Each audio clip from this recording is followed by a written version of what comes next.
भारतीय एयरपोर्ट्स पर अभी तक जंगी तैयारे मौजूद, फिजाई हदूद की बंदिश में तौसीह कर दी गई। भारतीय एयरपोर्ट्स पर 27 फरवरी के बाद से अब तक जंगी जहाज़ों की मौजूदगी के बायस सिविल एविएशन अथॉरिटी ने भारत के लिए पाकिस्तानी फिजाई हदूद की बंदिश में 26 जुलाई तक तौसीह कर दी। CAA ने इस हवाले से ओवरफ्लाई पर पाबंदी का नया नोटिस जारी कर दिया। सिविल एविएशन अथॉरिटी ने जारी करदा एलामिये में कहा है कि पाकिस्तानी फिजाई हदूद में ट्रांजिट ओवरफ्लाई पर 12 जुलाई तक पाबंदी आई थी, जिसकी मियाद में इजाफा करते हुए भारत के लिए पाकिस्तानी फिजाई हदूद की बंदिश में 26 जुलाई तक तौसीह कर दी गई है। भारतीय तैयारे ओवरफ्लाई की बंदिश के बाद पाकिस्तानी फिजाई हदूद इस्तेमाल नहीं कर सकेंगे। नोटिस के मुताबिक पाक भारत कशीदगी के बायस पाकिस्तान की मशरकी फिजाई हदूद 27 फरवरी से बंद है।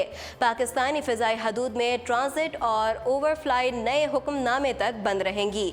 तर्जुमान सिविल एविएशन अथॉरिटी के मुताबिक पाकिस्तान की फिजाई हदूद की मशरकी फिजाई हदूद बंद है, जबकि मगरबी फिजाई हदूद ऑपरेशन के लिए खुली है।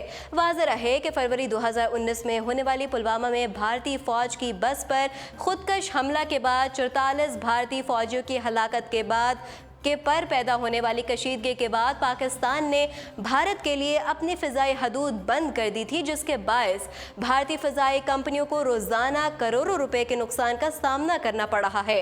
गुज़श्ता रोज़ सेनेट की कायमा कमेटी बराए एविएशन के इजलास के दौरान DG सिविल एविएशन अथॉरिटी ने बताया कि भारत ने पाकिस्तान से फ़िज़ाई हदूद खोलने की दरख्वास्त की, लेकिन भारत एयरपोर्ट्स पर अभी तक लड़ाका तैयारे मौजूद हैं। उन्होंने कहा कि पाकिस्तान की फिजाई हदूद इस वक्त तक भारत के लिए नहीं खोली जाएगी जब तक भारतीय एयरपोर्ट से लड़ाका तैयारे हटा नहीं ले जाते। मज़ीद अपडेट्स जानने के लिए देखते रहिए उर्दू पॉइंट।